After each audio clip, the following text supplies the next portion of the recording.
Hi, and welcome to Higher English, your go-to channel for mastering business English.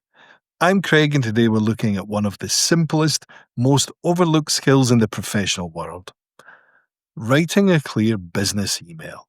Emails are still the backbone of professional communication, but how often do they actually get read, understood, and acted on? The reality is people are busy. They scan, they skim, so your message has to work fast and be easy to follow.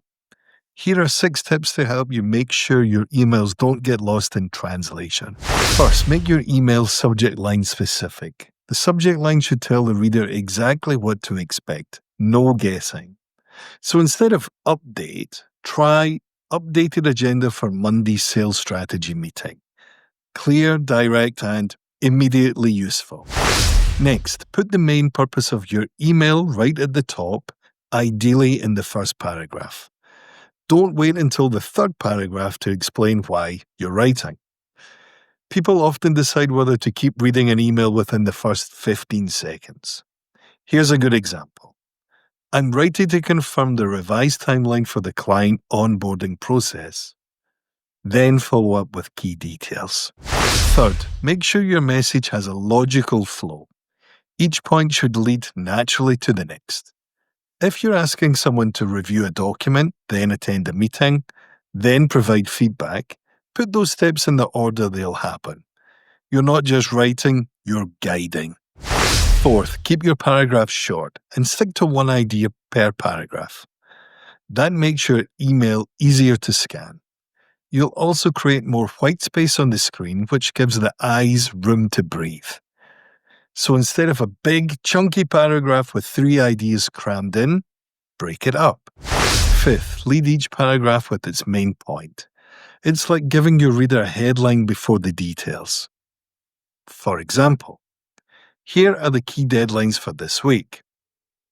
Then list them clearly underneath. This helps busy readers get your message at a glance. And finally, keep your language simple and direct. Short sentences, straightforward words. Avoid filler phrases like "just wanted to touch base" or "per our previous conversation," unless they really add something. Try something like, "Please review the attached file before 3 p.m. tomorrow so we can finalize the proposal." It's polite, clear, and action-focused, all in one. Let's bring this together with a short example. Imagine you're writing to a colleague about scheduling a meeting to review a new client proposal. Here's how you could structure it. Subject: proposal review meeting. Suggested time slots this week.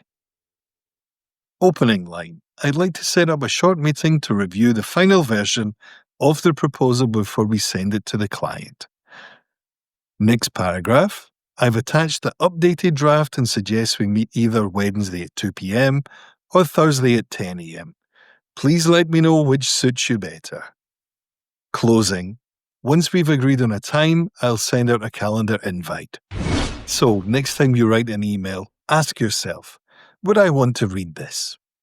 If the answer is yes, you're already on the right track. See you next time on Higher English, where we make professional communication clearer, smarter, and a little more human. Bye for now.